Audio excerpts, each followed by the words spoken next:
just saw a Carrot Top show recently. How was that? I loved it. We had him on the podcast, and I gotta get him on. It was fantastic, and it performed like Bananas. I mean, not bananas, but Performed well. Yeah, it was. How fucking jacked is he? Not so much anymore. Oh, he toned it down? Yeah. He went crazy for it. I saw I was like... Steve brought it up, and he didn't really want to broach the subject. Yeah, this is something, by the way, that is going on more and more, where I can't say somebody... I can't, because of the fact that they were so adamant. Where, like, some dude's getting, like, super crazy jacked, and they're like, I don't want to talk about... that, and you're like, okay, but it's like, yeah, I brought it up with Carrot Top, and he said, yeah, the camera adds 10 pounds or something. But there's this thing. But here's the thing: like these dudes, like the most famous dudes in Hollywood, right? In like action movies and shit. Chris Hemsworth, The Rock. Yeah, I mean, The Rock is juiced to the gills, and you're like, he's 48. Yeah, no. He's well over 50 now. The Rock. Oh, really? But here's the thing, man. Like when you're this size, he's like 6'4", 6'5", and you're 265 of just muscle, no body fat, and you're chiseled. Like the human body doesn't just like naturally do this, except for in like the most rare, spectacular cases, like right? Francis Ngannou. Ngannou, exactly. Something like that. But what's weird is like the complete reluctance to say like, yeah, I'm juiced. It's like, hey kids, this body takes $500,000 a year to get to. Correction. Like, why not be... He's exactly 50. 50 years old, right. Yeah. And like, 50, walking around like that, it's crazy. But what I'm saying is like, why are we pretending? First of all, there's a couple of things. Like, if you think that if you just got on a cycle, you're going to look like The Rock, you're out of your goddamn mind, right? No. It takes like an incredible amount of work and dedication and discipline to get there. But why are we all pretending like all these dudes aren't on shit? It's fucking crazy. And they all are like, don't talk about it. And you're like, all right. And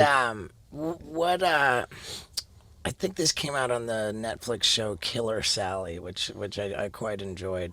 They said that there was like a bodybuilding competition, and then all of a sudden they made it mandatory no steroids for like 2 years, and like visibly like they just weren't so impressive anymore, and they were like, okay, screw that, put it back on.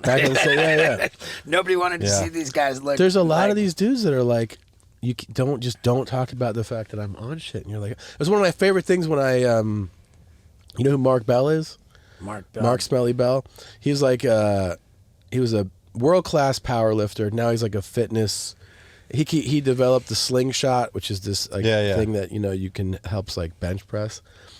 And like when I first met him, I was like, we were looking at like these photos of him doing these crazy power, like 1,200 pound squats and shit, and you're like, Jesus fucking Christ, like, and he's like, well, I'm on like 20 PEDs, like, like I'm on all this shit, but like, here's the thing. So he's like, yeah, I'm on that shit, but also like, you also go like, yeah, that if you took that shit, you're not squatting that. Like the guy, it's a combination of the thing, but he's not going, oh, I never took anything.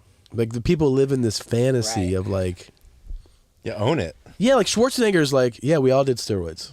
That's what we like when people are like, you did steroids. He's like, we all did them. Like, do you think that if you did steroids, you would look like Arnold fucking Schwarzenegger? Like, it's not that easy, man. Part of me thinks that it should be a requirement for professional athletes to take performance-enhancing drugs. I mean, who doesn't want to see an enhanced performance? I mean, dude, baseball in like 2006 when like Mark McGwire, Barry Bonds, and Sammy Sosa were crushing home runs, like that was the best time in baseball.